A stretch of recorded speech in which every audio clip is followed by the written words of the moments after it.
विनाशमव्ययस्यास्य न कश्चित् कर्तुमर्हति। उस बृहत् पौराणिक ग्रंथ महाभारत में एक आख्यान है जिसमें कथानायक युधिष्ठिर से धर्म ने प्रश्न किया कि संसार में अत्यंत आश्चर्यकारक क्या है। युधिष्ठिर ने उत्तर दिया कि मनुष्य अपने जीवन भर प्रायः प्रतिक्षण अपने चारों ओर सर्वत्र मृत्यु का ही दृश्य देखता है, तथापि उसे ऐसा दृढ़ और अटल विश्वास है कि मैं मृत्युहीन हूं। और मनुष्य जीवन में यह सचमुच अत्यंत आश्चर्यजनक है। यद्यपि भिन्न भिन्न मतावलंबी भिन्न भिन्न जमाने में इसके विपरीत दलीलें करते आए, और यद्यपि इंद्रिय द्वारा ग्राह्य और अतीन्द्रिय सृष्टियों के बीच जो रहस्य का पर्दा सदा पड़ा रहेगा उसका भेदन करने में बुद्धि असमर्थ है, तथापि मनुष्य पूर्ण रूप से यही मानता है कि वह मरणहीन है। हम जन्म भर अध्ययन करने के पश्चात भी अंत में जीवन और मृत्यु की समर्या को तर्क द्वारा प्रमाणित करके हाँ या नहीं में उत्तर देने में असफल रहे। हम मानव जीवन की स्थिरता या अस्थिरता के पक्ष में या विरोध में चाहे जितना बोलें या लिखें, शिक्षा दें या उपदेश करें, हम इस पक्ष के या उस पक्ष के प्रबल या कट्टर पक्षपाती बन जाए। एक से एक पेचीदे सैकड़ों नामों का आविष्कार करके क्षण भर के लिए इस भ्रम में पड़कर भले ही शांत हो जाए कि हमने समस्या को सदा के लिए हल कर डाला। हम अपनी शक्ति भर किसी एक विचित्र धार्मिक मिथ्या विश्वास या और भी अधिक आपत्तिजनक वैज्ञानिक मिथ्या भ्रम से चाहे चिपके रहें, परंतु अंत में तो हम यही देखेंगे कि हम तर्क की संकीर्ण गली में खिलवाड़ हा कर रहे हैं और केवल बार बार मार खाने के लिए मानो एक के बाद एक बौद्धिक गोटियां उठाते और रखते जाते हैं।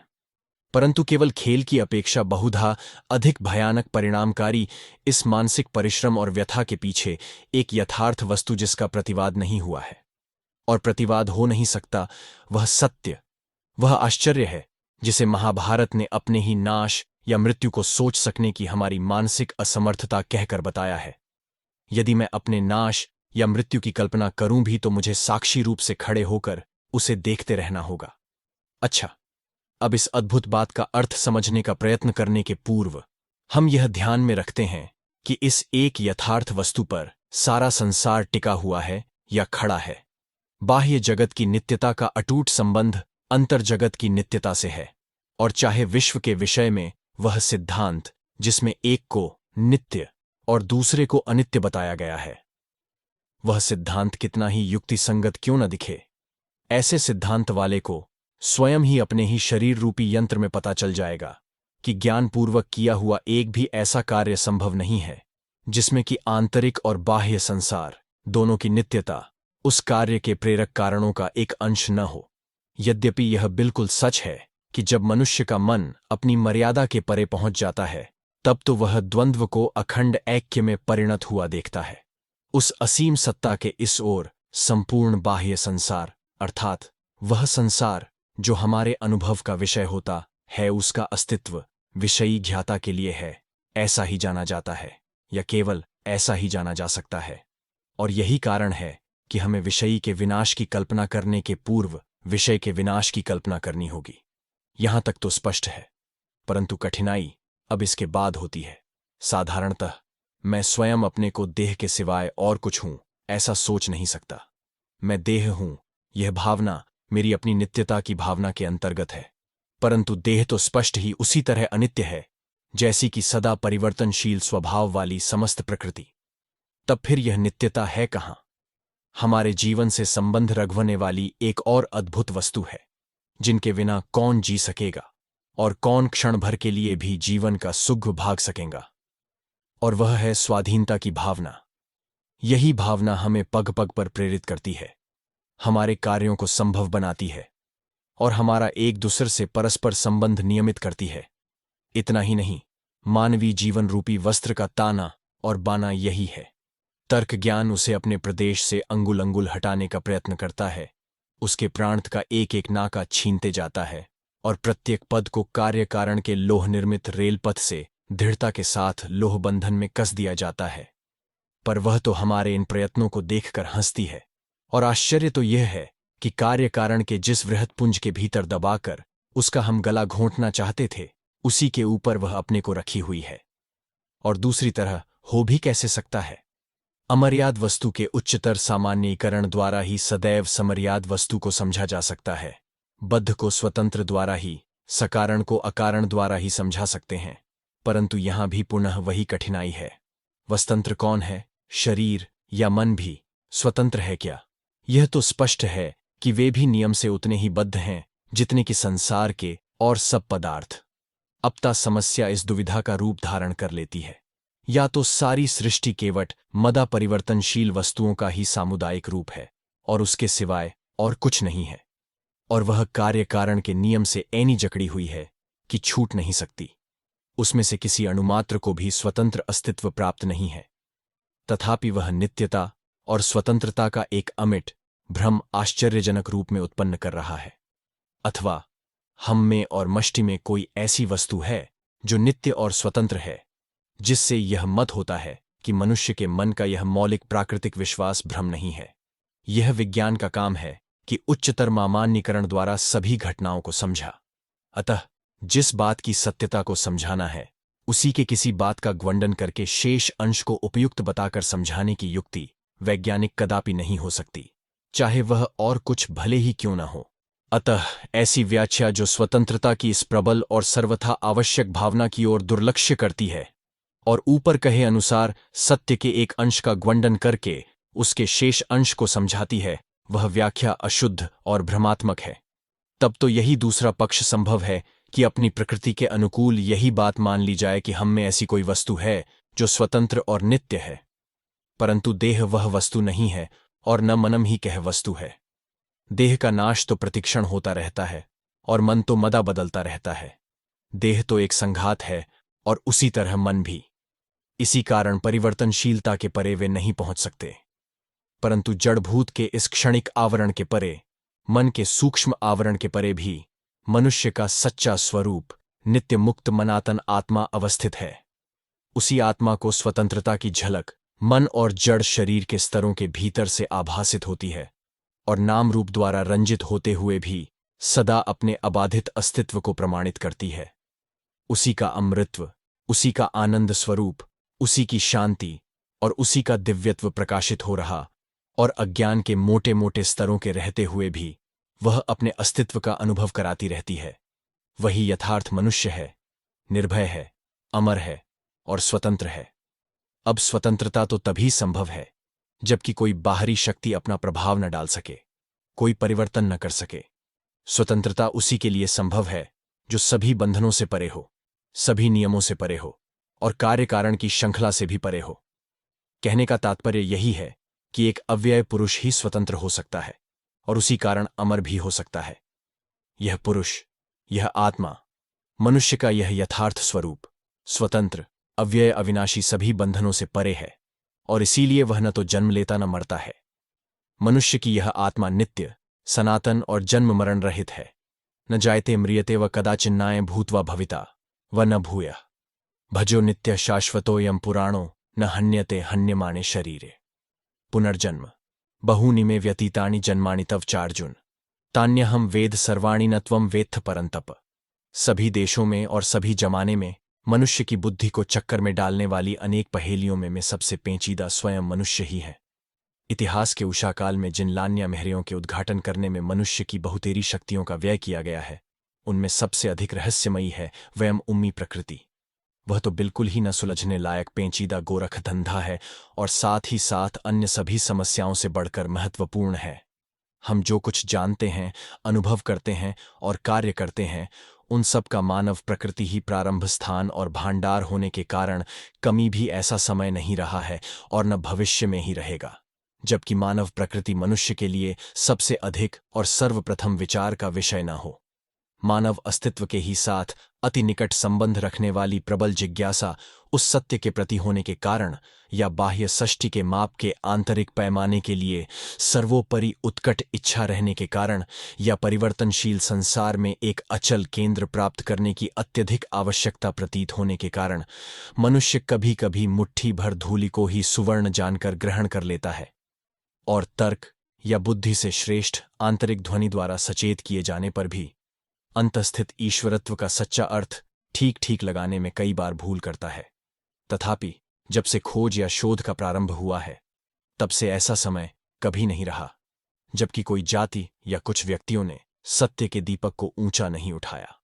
चारों ओर की परिस्थिति और अनावश्यक ब्यौरों की एकांगी ऊपर ही ऊपर और पूर्वग्रह दूषित धारणा करके कभी कभी अनेक संप्रदायों और पंथों के अनिश्चित मतों से ऊबकर, और दुख की बात है कि बहुधा संगठित पुरोहित दल के घोर अंधविश्वास के कारण, अत्यंत विपरीत दिशा में पहुंच जाने के कारण, पुराने जमाने में या आजकल प्रौढ़ बुद्धि वाले अनेक मनुष्यों ने सत्य की शोध को निराश होकर छोड़ ही नहीं दिया, वरन उसे निष्फल और निरुपयोगी भी बतला दिया।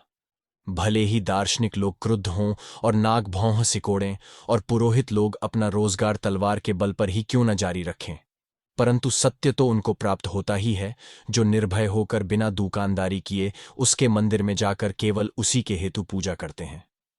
प्रकाश उन्हीं व्यक्तियों को प्राप्त होता है जो अपनी बुद्धि द्वारा सचेष्ट होकर प्रयत्न करते हैं, यद्यपि वह धीरे से संपूर्ण राष्ट्र के पास बिना जाने पहुंच जाता है। दार्शनिक तत्ववेत्ता लोग महामना पुरुषों द्वारा सत्य की खोज के लिए इच्छापूर्वक किए हुए विशेष प्रयत्नों का विवरण करते हैं, और इतिहास यह बताता है कि वही सत्य किस प्रकार धीरे धीरे चुपके से सारी जनता में प्रविष्ट हो गया। मनुष्यों ने अपने संबंध में जितने सब सिद्धांत निकाले हैं, उन सब में से अत्यधिक प्रचलित शरीर से भिन्न अस्तित्व वाले अमर आत्मा का ही है, और ऐसे आत्मा को मानने वालों में से अधिकांश विचारवान लोग सदा उसके पूर्व अस्तित्व में भी विश्वास करते हैं। वर्तमान समय में संगठित धर्म वाले अधिकांश मनुष्य यही विश्वास रखते हैं, और सुसंपन्न देशों के अत्युत्तम विचारशील पुरुष, यद्यपि वे आत्मा के पूर्व अस्तित्व के विरोधी धर्म में पले हैं, तथापि वे उस विश्वास का समर्थन करते हैं। यह विश्वास हिंदू धर्म और बौद्ध धर्म का आधार है। पुराने मित्र देश निवासी विद्वान लोग इसे मानते थे। पुराने ईरानी लोगों ने भी इस विश्वास को ग्रहण किया। यूनानी तत्ववेत्ताओं ने इसे अपने दर्शन शास्त्र की नींव बनाई। हिब्रुओं में से फैरिसी लोगों ने इसे स्वीकार किया। मुसलमानों में से प्रायः सभी सूफियों ने इसकी सत्यता को मान लिया। भिन्न भिन्न देशों में वहां की विशेष परिस्थितियों के कारण भिन्न भिन्न मत उत्पन्न होते हैं और बढ़ते हैं।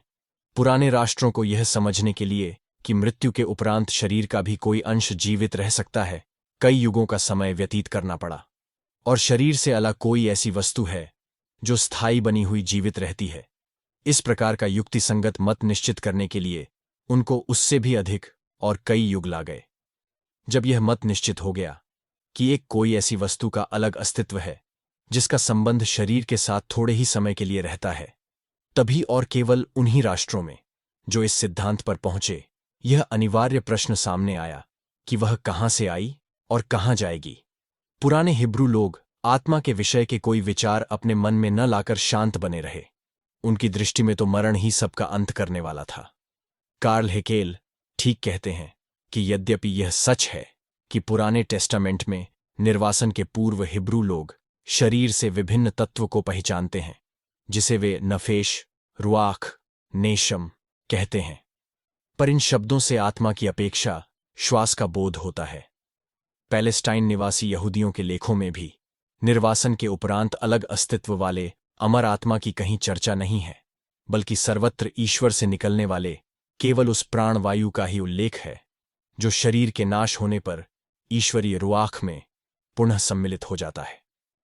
पुराने मित्र देशवासी और खाल्डियन लोगों का आत्मा के संबंध में एक विशेष प्रकार का विचित्र मत था, पर मृत्यु के उपरांत इस जीवित रहने वाले अंश के संबंध का वह मत और पुराने हिंदू, ईरानी, यूनानी या अन्य आर्य जाति का मत दोनों एक ही थे, ऐसा भ्रम न हो।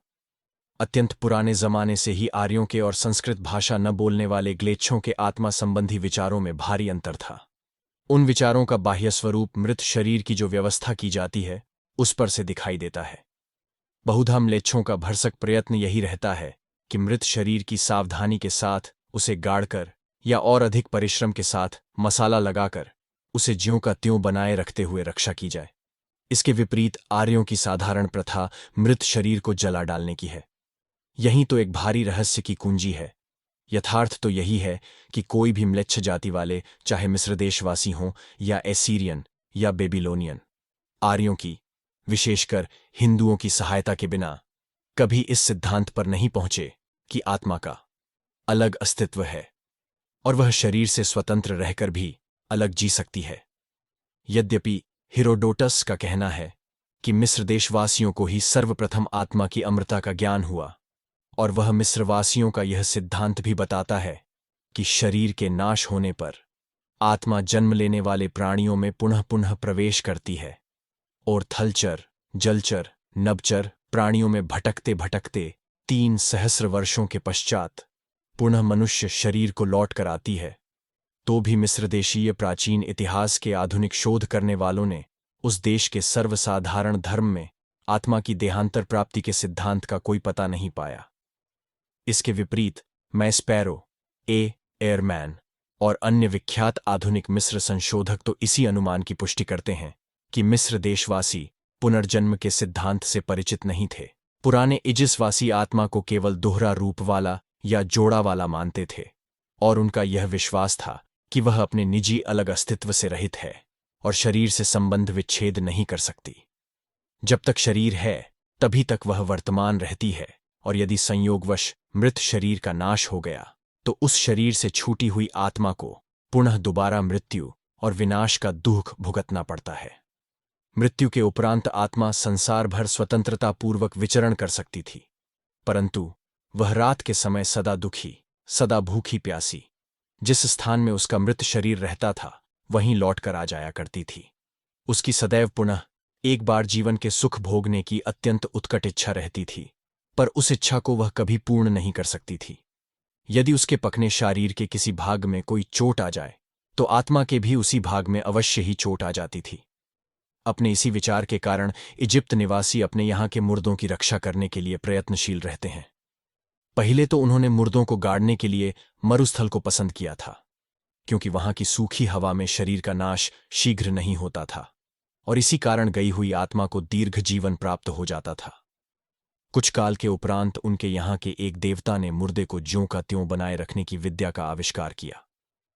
इस विद्या द्वारा श्रद्धावान लोग अपने पूर्वजों के मृत शरीरों को प्रायः अनंत काल तक रख सकने की आशा करने लो, जिससे कि मृत आत्मा या प्रेतात्मा, वह चाहे जितनी भी दुखी क्यों न हो, अमृतत्व प्राप्त कर सके। जिस संसार में आत्मा अब आगे कोई आनंद नहीं प्राप्त कर सकती, उस संसार के लिए सदैव शोक करते रहने से मृत पुरुष के दुख और पीड़ा का कोई अंत नहीं रहता था। मृत पुरुष चिल्ला उठता, अरे मेरे भैया, खान पान नशा कुछ भी मत छोड़ो, प्रेम और सुखोपभोग से भी अलग मत हो, चाहे रात हो या दिन, अपनी वासनाओं की तृप्ति से विरत मत हो, अपने हृदय में दुख मत लाओ, क्योंकि मनुष्य को पृथ्वी पर रहना ही कितने वर्ष है। पश्चिम तो घोर निद्रा और गहरी छाया का स्थान है, जहां के निवास करने वाले एक बार स्थापित कर दिए जाने पर अपने मम्मी रूप में सदा सुप्त रहते हैं और अपने भाइयों को देखने के लिए कभी जागत नहीं हो सकते। वे अपने माता पिता को अब आगे कभी नहीं पहचानते और अपनी स्त्रियों और बच्चों को भी अंतःकरण से भूल जाते हैं। वह सजीव जल जिसे पृथ्वी अपने ऊपर बसने वाले सभी को देती है, वह जल भी मेरे लिए दूषित और मृत बन जाता है। वह जल पृथ्वी पर रहने वालों के लिए तो बहता हुआ है, पर मेरे लिए तो वह जल जो मेरा है केवल सड़ा हुआ द्रव मात्र है। जब से मैं इस श्मशान घाटी में आया हूं, मैं कहाँ हूं और क्या हूं यही नहीं जान पाता। मुझे बहता पानी पीने को दो, मुझे जल के किनारे मेरा मुंह उत्तर की ओर करके रख दो, जिससे कि मुझे शीतल वायु का स्पर्श सुख प्राप्त हो और मेरा हृदय अपने दुख से छूटकर प्रफुल्ल हो उठे।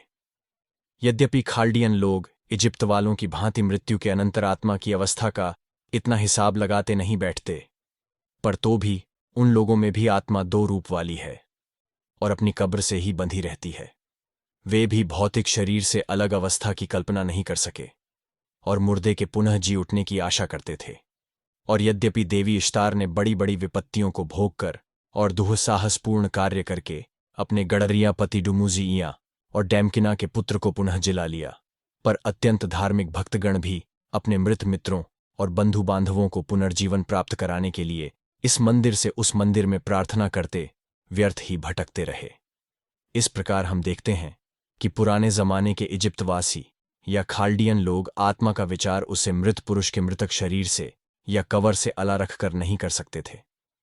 इस पृथ्वी पर का जीवन ही सबसे बढ़कर था और मृत पुरुष उसी जीवन को पुनः भोगने का अवसर प्राप्त करने के लिए सदा लालायित रहते थे और जीवित पुरुष सदा यही आशा करते थे कि हम उनकी दुखी आत्मा शरीर के जोड़े का अस्तित्व अधिक काल तक बनाए रखने में सहायता पहुंचाएं।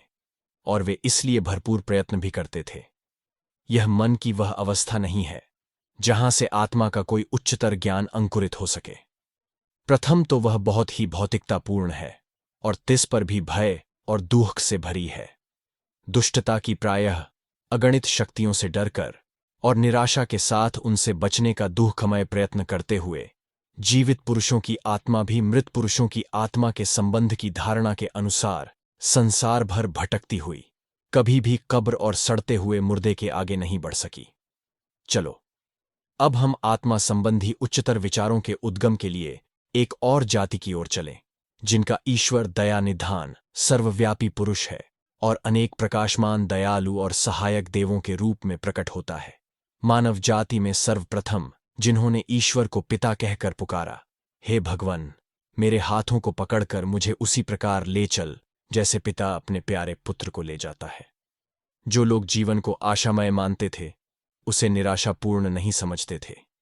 जिनका धर्म उन्माद और आवेशपूर्ण जीवन में दुखी मनुष्य के मुंह से बारी बारी से निकलने वाली दुख भरी आहों का शब्द नहीं होता था, वरन जिनके विचार खेतों और अरण्यों के सुवास से सुगंधित होकर हमें प्राप्त होते हैं, जिनके स्तुतिपूर्ण गीत दिवाकर के प्रथम किरणों से प्रकाशित इस सुंदर संसार का अभिनंदन करते समय पक्षियों के गले से निकले हुए मधुर गीतों के समान स्वाभाविक स्वतंत्र आनंदपूर्ण अभी भी 80 शताब्दियों की अवधि के भीतर से वर्ग से नई पुकार की तरह हमें सुनाई दे रहे हैं। हम उन पुराने आर्यों की ओर झुकते हैं। मुझे उस मरण रहित विनाश रहित सृष्टि में पहुंचा दो जहां वर्ग का प्रकाश और सनातन तेज चमक रहा है। मुझे उस राज्य में अमर बना दो जहां राजा व्यवस्वान का पुत्र निवास करता है, जहां स्वर्ग का गुप्त मंदिर है। मुझे उस राज्य में अमर बना दो जहां श्रवण करते करते वे डोलते हैं। अंतःस्थित वर्ग के तृतीय मंडल में जहां सारी सृष्टि प्रकाशपूर्ण है, मुझे उस आनंद के साम्राज्य में अमर बना दो। ये आर्यों के सबसे पुराने ग्रंथ ऋग्वेद संहिता के प्रार्थना मंत्र हैं। हमें म्लेच्छों और आर्यों के आदर्श में एकदम जमीन आसमान का अंतर दिखाई देता है। एक को तो यह शरीर और यह संसार ही संपूर्ण सत्य प्रतीत होता है और उसके लिए यही इष्ट वस्तु हो जाता है। वह थोड़ा सा जीवन भर जो इंद्रियों के उपभोग के चले जाने से दुख और आपत्ति का अनुभव करने के लिए मृत्युकाल में शरीर से उड़ जाता है, वही यदि शरीर की रक्षा सावधानी के साथ की गई तो पुनः लौट कर आ जाएगा। इस प्रकार की व्यर्थ आशा वे करते रहते हैं और इसी कारण जीवित मनुष्य की अपेक्षा मुर्दा अधिक सावधानी से सुरक्षित रखने की वस्तु बन जाती है। दूसरे को यह पता लग चुका है कि शरीर को छोड़कर जाने वाला ही यथार्थ मनुष्य है और जब शरीर से वह अलग हो जाता है तब वह शरीर में रहते समय जो आनंद कभी नहीं पाया था उससे अधिक आनंद का उपभोग करता है। अतः वे उस सड़ते हुए मुर्दे को जलाकर नष्ट कर देने की शीघ्रता करने लगे। यहां हमें उस मूल का पता लगता है जिससे आत्मा की सच्ची कल्पना का उद्गम हुआ। यही स्थान है जहां की शरीर नहीं वरन आत्मा ही यथार्थ मनुष्य है, इसका पता चला। यही स्थान है जहां की यथार्थ मनुष्य और उसके शरीर के अटूट संबंध होने के समस्त विचारों का अभाव है। इसीलिए यहां पर आत्मा की स्वतंत्रता के उदार विचार का उदय हो सका। और जब आर्यों ने दिवंगत आत्मा जिस शरीर रूपी चमकीले वस्त्र के भीतर लपेटा रहता है उसको भेद कर भीतर देखा, तब उन्हें उस आत्मा के यथार्थ खभाव एकाकी आकारहीन विशिष्ट तत्व होने का पता चला। और तभी यह अनिवार्य प्रश्न उठा कि वह कहां से आई। भारतवर्ष में और आर्यों में ही पूर्व जन्म अमृत्व और आत्मा के व्यक्तित्व का सिद्धांत प्रथमतः प्रकट हुआ। इजिप्त देश के आधुनिक संशोधन में इस पृथ्वी पर के जीवनकाल के पूर्व और पश्चात रहने वाले स्वतंत्र व्यक्तिमान आत्मा के सिद्धांतों का नाम निशान नहीं पाया जाता। किसी किसी रहस्य ग्रंथ में यह विचार है, पर उनमें वह भारतवर्ष से ही संबंध रखता पाया गया है। कार्ल हेकेल कहते हैं, मुझे निश्चय हो चुका कि जितनी अधिक गंभीरता से हम इजिप्त वालों के धर्म का अध्ययन करते हैं उतना ही अधिक स्पष्ट हमें यह दिग्वता है कि सर्वसाधारण इजिप्शियन धर्म के लिए आत्मा की देहांतर प्राप्ति का सिद्धांत बिल्कुल पराई वस्तु थी और जिस किसी भी रहस्य ग्रंथ में वह बात है वह ओसाइरिस उपदेशों के अंतर्गत नहीं है, वह हिंदू ग्रंथों से प्राप्त किया है। तत्पश्चात हम एलेक्जेंड्रिया के यहूदियों में व्यक्तिमान आत्मा का सिद्धांत देखते हैं और ईसा मसीह के समय के फरीसी लोग भी, जैसा हम पहले बता चुके हैं, न केवल स्वतंत्र आत्मा में ही विश्वास करते थे, वरन भिन्न भिन्न शरीरों में वह भटकता रहता है, यह भी मानते थे। और इस प्रकार यह जानना आसान हो जाता है कि ईसा मसीह एक पुराने पैगंबर के अवतार कैसे माने गए। और स्वयं ईसा मसीह जोर देकर कहते थे कि पैगंबर इलियस ही जन बैप्टिस्ट बनकर पुनः आए थे। यदि आप इसे माने तो यह इलियस ही है जो आने वाला था। आत्मा और उसके स्वतंत्र व्यक्तित्व का विचार हिब्रुओं में मालूम होता है इजिप्शियन लोगों के उच्चतर रहस्यमय उपदेशों के द्वारा पहुंचा और इजिप्त वालों ने भारतवर्ष से ग्रहण किया। और वह विचार एलेक्जेंड्रिया के रास्ते आया, यह बात सार्थक है, क्योंकि बौद्ध ग्रंथों से स्पष्ट पता चलता है कि बौद्ध धर्म प्रचारकों का कार्यक्षेत्र एलेक्जेंड्रिया और एशिया माइनर में रहा है। कहा जाता है कि पाइथागोरस ही प्रथम यूनानी है जिसने ग्रीस देश वाले हेलेंस लोगों को पुनर्जन्म का सिद्धांत सिखाया। वे आर्य जाति के होने के कारण पहले ही अपने मुर्दी को जलाते थे और व्यक्तिमान आत्मा के सिद्धांत को मानते थे। अतः उन यूनानियों को पाइथागोरस के उपदेश से पुनर्जन्म का सिद्धांत मान लेना आसान मालूम पड़ा। अपुलियस के कथन के अनुसार पाइथागोरस भारतवर्ष में आए थे और वहां के ब्राह्मणों से उन्होंने शिक्षा ग्रहण की थी। अब तक हम यह जान चुके कि जहां कहीं आत्मा पृथक यथार्थ मनुष्य ही और न केवल शरीर को जीवित रखने वाला एक अंश ही माना जाता है, वहां उसके पूर्व अस्तित्व का सिद्धांत अवश्य ही निश्चित हो चुका। और जिन राष्ट्रों ने आत्मा के स्वतंत्र व्यक्तित्व को माना, उन्होंने मृतक शरीर को जलाकर अपने उस विश्वास को बाह्य रूप में सदैव प्रकट भी किया। यद्यपि आर्यों की एक पुरानी जाति वाले पर्शिया निवासियों, फारस देश वालों ने पुराने जमाने से ही बिना कीमी सेमिटिक प्रभाव के अपने यहाँ के मुर्दों को अलग करने की एक अद्भुत रीति प्रचलित की। वे अपने को जिस नाम से पुकारते हैं वह नाम दह धातु से बना है।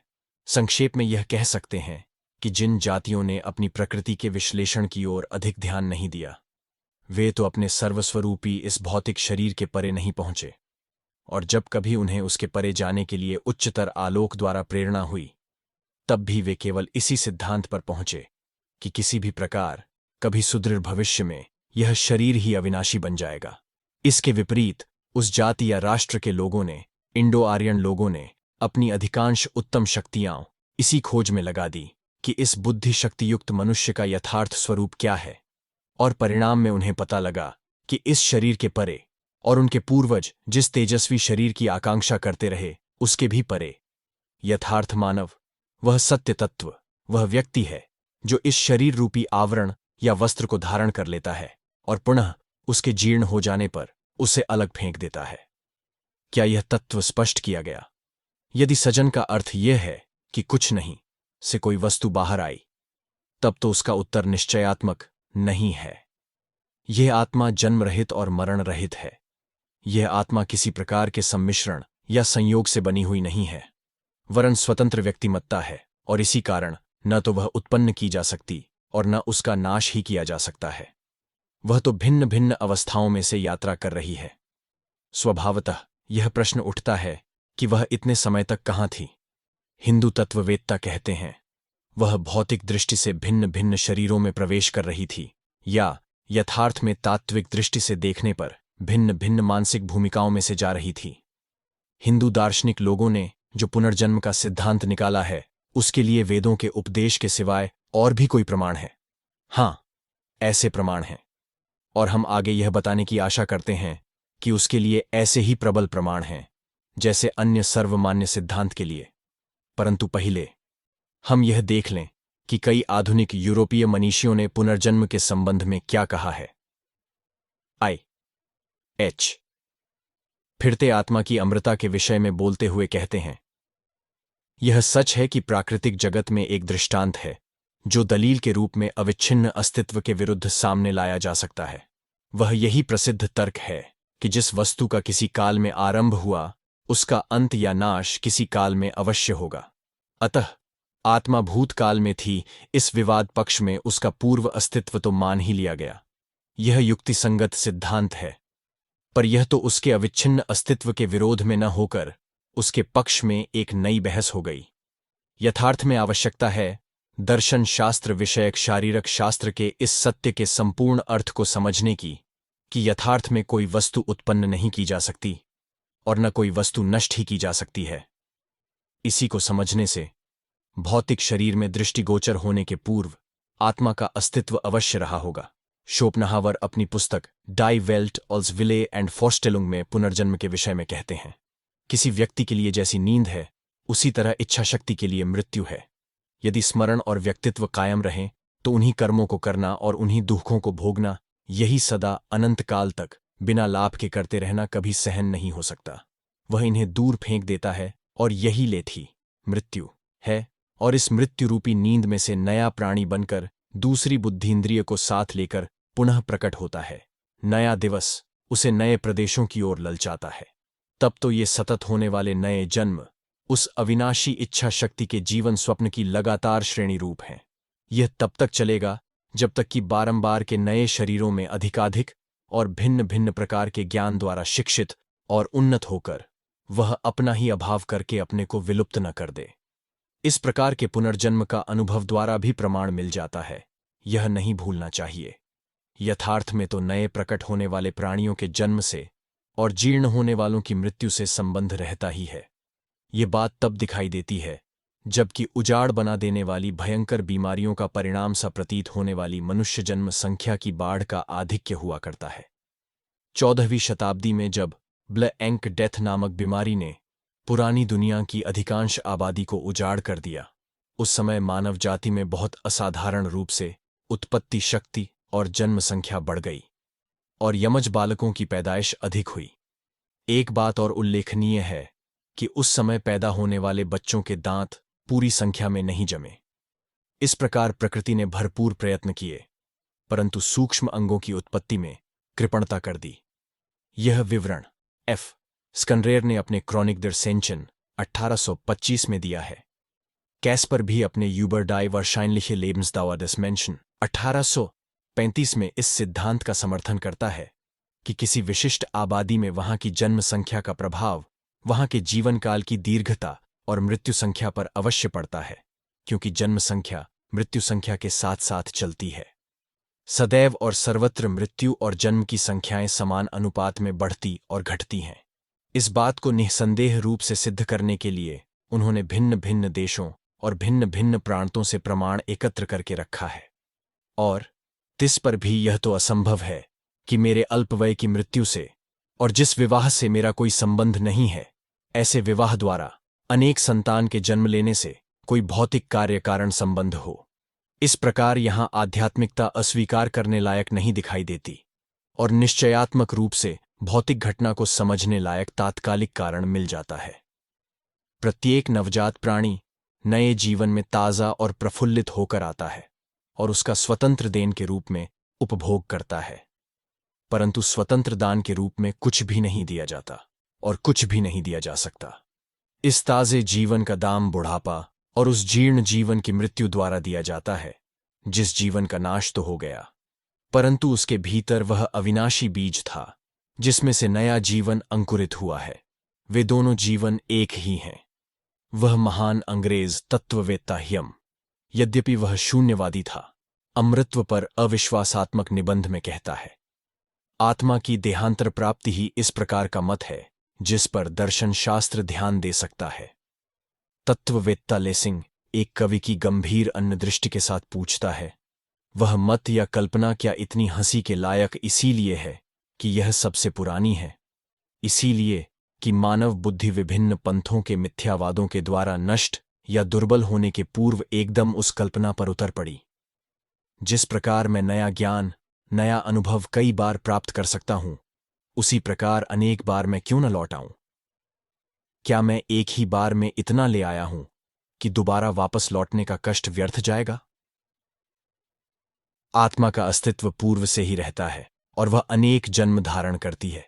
इस सिद्धांत के पक्ष और विपक्ष में कई दलीलें दी गई हैं और सभी समय के कई अत्यंत विचारवान पुरुष उस सिद्धांत का पक्ष लेकर विरोधी के वाद का खंडन करते आए हैं। और जहां तक हम समझ सकते हैं, यदि कोई व्यक्तिमान आत्मा है तो उसका अस्तित्व पहले से रहना आवश्यक दिखता है। यदि आत्मा का स्वतंत्र व्यक्तित्व नहीं है वरन वह स्कंधों विचारों का संयोग है, जैसा कि बौद्ध संप्रदाय के माध्यमिकों का कहना है, तो भी उन्हें अपने मत को समझाने के लिए पूर्व अस्तित्व को स्वीकार करना अत्यंत आवश्यक प्रतीत होता है। अनंत अस्तित्व के किसी काल में आरंभ होने की असंभावना सिद्ध करने वाली दलील का कोई खंडन नहीं हो सकता। यद्यपि इस दलील को काटने के प्रयत्न यह कहकर किए गए हैं कि ईश्वर सर्वशक्तिमान है और वह कुछ भी कार्य चाहे वह तर्क के असंगत ही क्यों न हो कर सकता है। हमें यह देखकर खेद होता है कि इस प्रकार का भ्रमपूर्ण विवाद कई अत्यंत विचारवान पुरुष किया करते हैं। पहली बात तो यह है कि ईश्वर सभी घटनाओं का एकमात्र मान्य कारण है, इसलिए प्रश्न यह है कि कुछ विशिष्ट घटनाओं के स्वाभाविक कारणों का पता मानवात्मा में ही लगाना होगा। अतः कर्ता धर्ता सब ईश्वर ही है का सिद्धांत यहां बिल्कुल असंगत है। इसका अर्थ तो इसके सिवाय और कुछ नहीं होता कि हम अपना अज्ञानी होना स्वीकार करते हैं।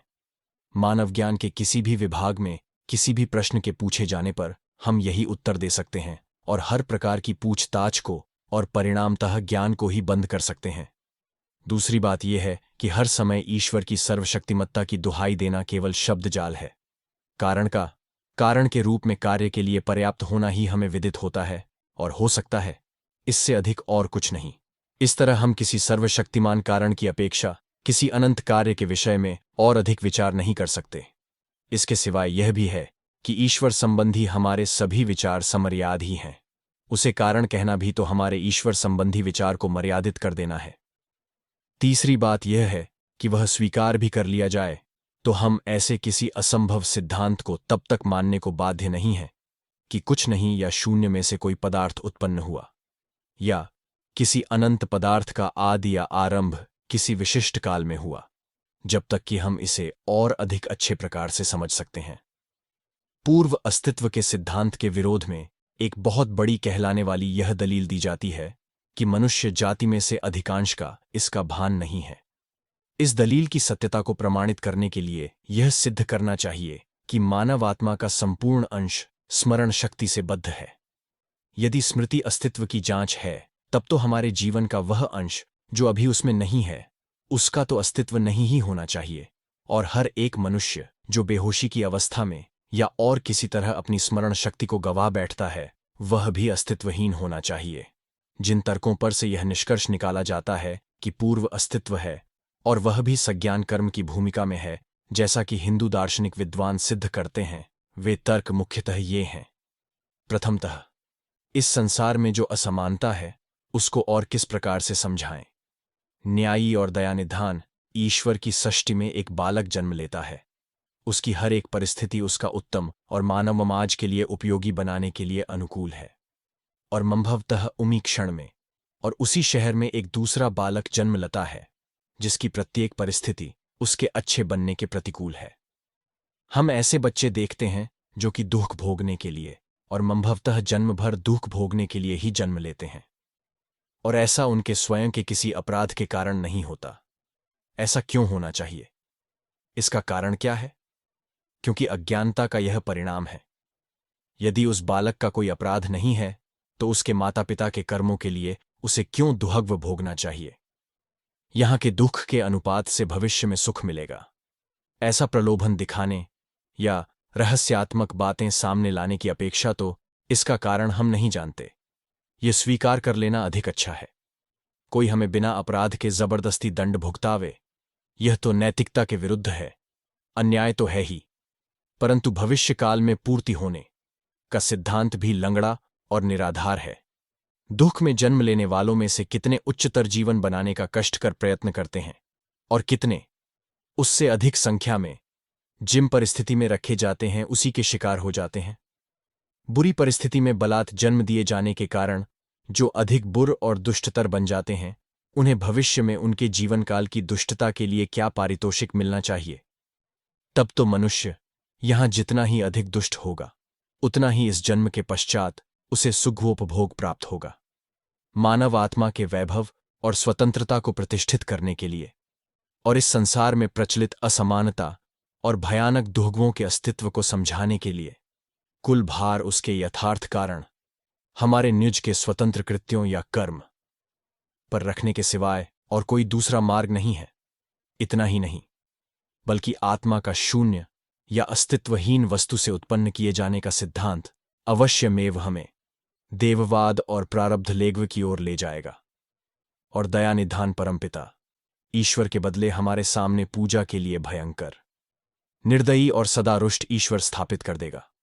और जहां तक धर्म की भलाई या बुराई करने की शक्ति का संबंध है, उसमें तो यह उत्पन्न की हुई आत्मा का सिद्धांत परिणाम में दैव और प्रारब्ध लेख के वादों की ओर ले जाकर उस भयानक धारणा के लिए उत्तरदायी बनता है जो ईसाइयों और मुसलमानों में प्रचलित है कि मूर्ति पूजकों को तलवार के घाट उतार देना, बुतपरस्तों को कल कर देना न्याय संगत है। और उसी के कारण सभी भयानक दुर्घटनाएं हुई हैं और अब तक हो रही हैं। परंतु न्यायमतवादी तत्ववेत्ताओं ने पुनर्जन्म के पक्ष में सदैव एक तर्क उपस्थित किया है जो हमें निश्चयात्मक प्रतीत होता है। वह तर्क यह है कि हमारे अनुभव लुप्त या नष्ट नहीं किए जा सकते।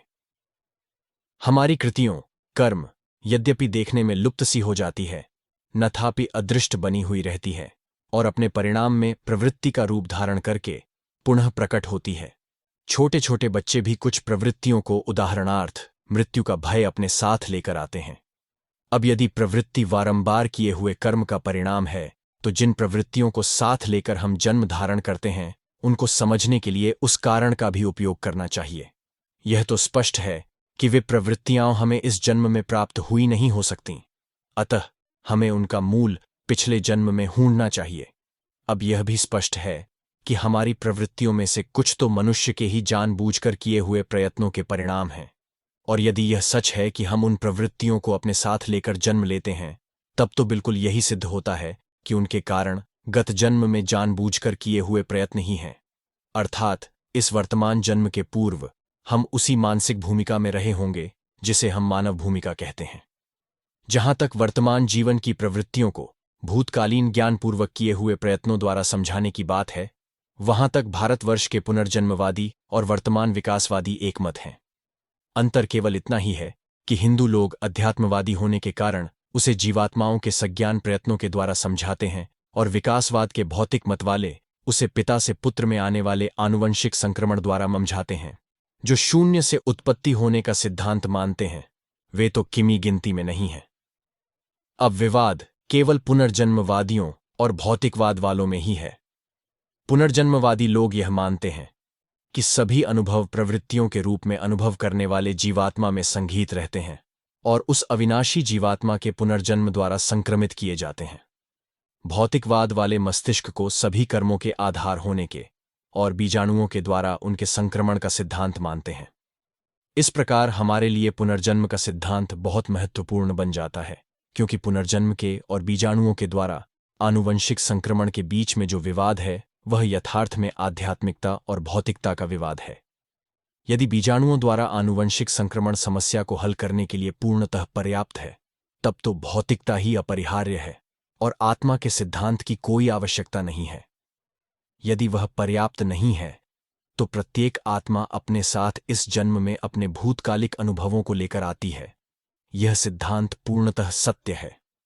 पुनर्जन्म या भौतिकता, इन दो में से किसी एक को मानने के सिवाय और कोई गति नहीं है। प्रश्न यह है कि हम किसे मानें।